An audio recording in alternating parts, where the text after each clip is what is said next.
Kyrie, Ellison. I use they, them pronouns, and I'm the intimacy director and fight director for POTUS. So what does a fight and intimacy director do?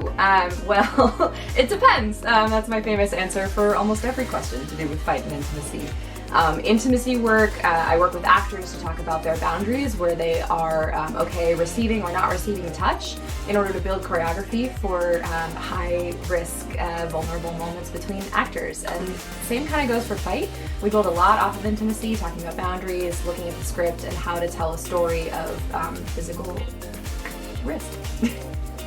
The development of intimacy and fight has been years in the making, but we started to really see it come into popularity around 2019 on Broadway for the very first time. Since then, many regional houses have started to bring on fight and intimacy professionals to really remind actors that it's not about safety or comfort, it's more about repeatability.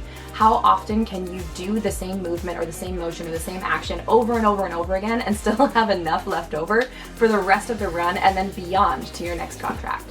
I got interested in this work when it was introduced to me in about 2015. I got really tired of being an actor in rooms and having people tell me where to go, how to stand, how to feel. And I first heard about this work as both fight and intimacy director as being really collaborative with actors, and that really intrigued me. As an actor and as a creative myself, I love working with actors, asking them, how do you feel, or what do you think your character would do, and then helping them navigate the minutia of like pathway, touch, intensity. Those kinds of things are built collaboratively, and that's, I think, what excites me most about this work. Preparing for a specific show, the first thing I do is make a list of every moment of intimacy or staged violence or movement that might cross one of those barriers. I have a whole spreadsheet, many spreadsheets. Theater is just spreadsheets, by the way. I have a spreadsheet of every single moment, what page it's on, what the scripted action is, the actors involved.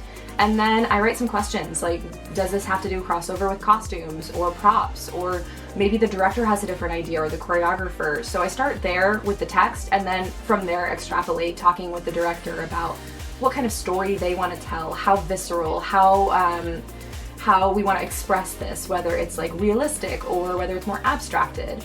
And then I touch base with actors, first asking them if there's anything in the script that they have concerns with or maybe are really excited about, and from there we build. So in POTUS, I don't want to give too much away, but there's a lot of intersection between fight and intimacy. There's a couple moments where there's a character whizzing their way through the White House and a bunch of people are chasing after them because I'm not going to spoil it for you, but navigating those moments with actors where both violence intersects with intimacy is really fun, because we start to talk about the specifics about like how to move someone, how to remove clothing items, or how to keep them out of the sight of the audience as much as possible with comedic effect. It's a lot of fun, and I don't want to give too much away, but keep an eye out for a really epic chase. I'm not just fight and intimacy directing for POTUS, I'm fight and intimacy directing for the entire season. And approaching that, I have to look at each individual project as an individual, but also as a whole. What kind of systems can I set up for rehearsal rooms across the entire season, while also paying specific attention to the individual actors on each production. Each production has its own needs, but where I can maybe use the same props or the same setup makes my job a whole lot easier.